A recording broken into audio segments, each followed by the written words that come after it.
أعوذ بالله من الشيطان الرجيم. بسم الله الرحمن الرحيم.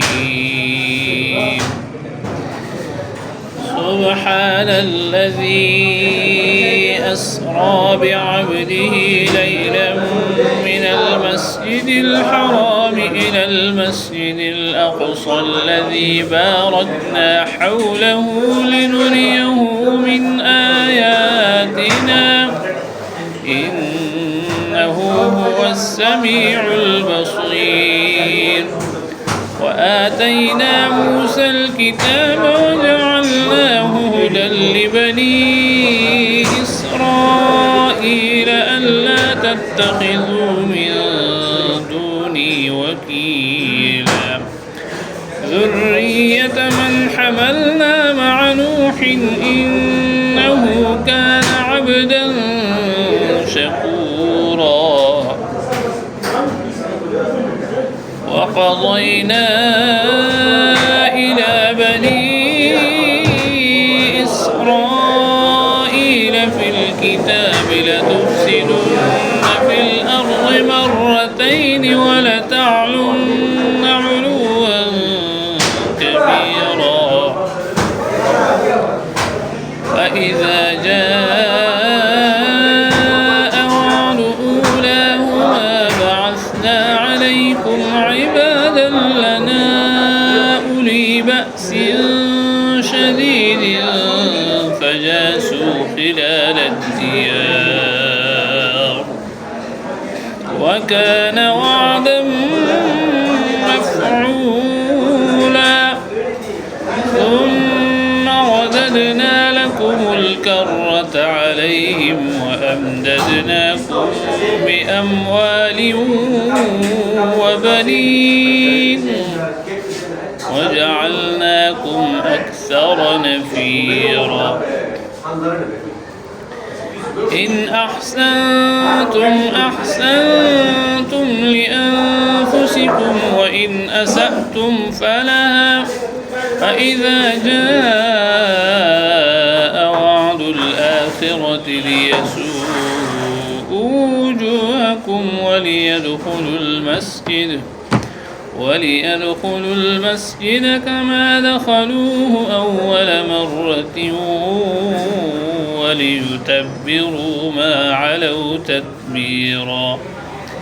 عسى ربكم أن يرحمكم وإن عدتم عدنا وجعلنا جهنم للكافرين حصيرا.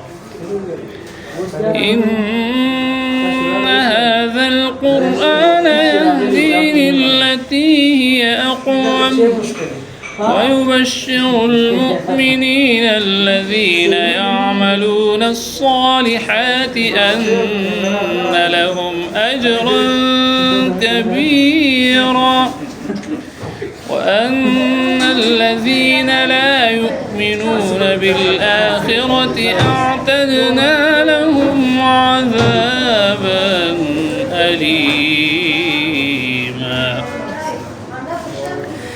بسم الله الرحمن الرحيم.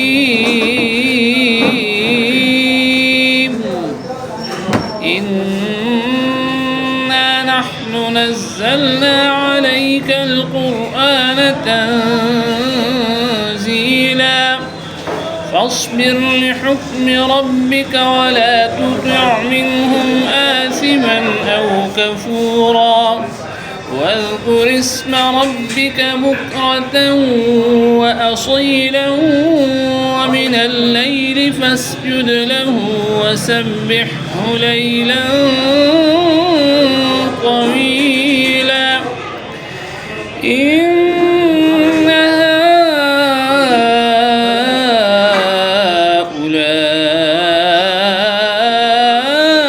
هؤلاء يحبون العاجلة ويذرون وراءهم يوما ثقيلا. نحن خلقناهم وشددنا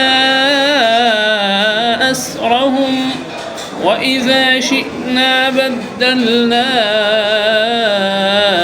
أمثالهم تبديلا إن هذه تذكرة فمن شاء اتخذ إلى ربه سبيلا وما تشاءون إلا أن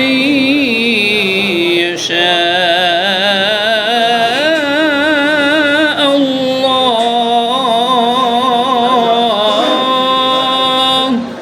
إن الله كان عليما حكيما يدخل من يشاء في رحمته والظالمين أعد لهم عذابا أليما صدق الله